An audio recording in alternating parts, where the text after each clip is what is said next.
Have you ever been pulled over for a speeding ticket? When I was younger, I got pulled over all the time. I had blue light fever, I called it.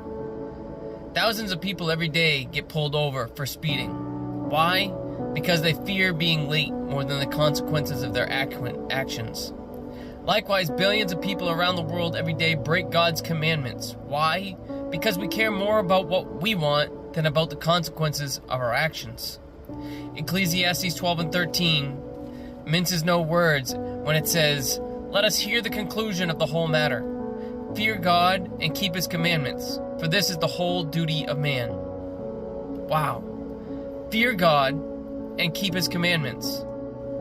How is it that this is not the number one quoted scripture in the Bible, as it tells us what we are here for in a nutshell? Everything else revolves around this precept.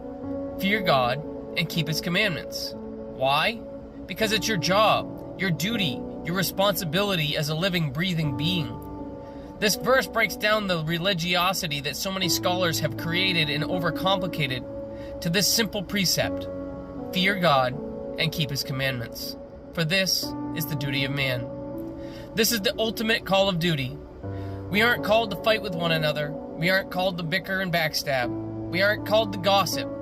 We aren't called to make millions or go play the lottery. We're called to fear God and keep his commandments. You know, the ones we learned in Sunday school. Thou shalt have no other gods before me. Thou shalt not make unto thee any graven image. Thou shalt not take the name of the Lord thy God in vain. Remember the Sabbath day to keep it holy. Honor thy father and thy mother. Thou shalt not kill. Thou shalt not commit adultery. Thou shalt not steal. Thou shalt not bear false witness against thy neighbor.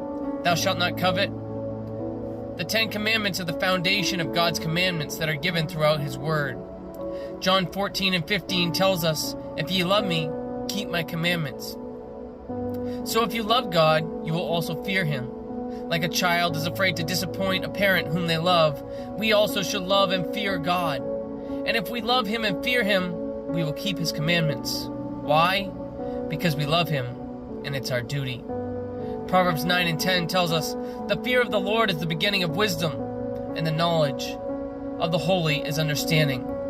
So I ask you today, are you wise or are you foolish? God is calling today.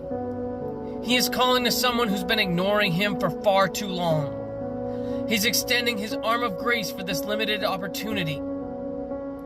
He's telling someone today he wants to be more than just your last resort. He wants a relationship with you. Are you ready for a relationship?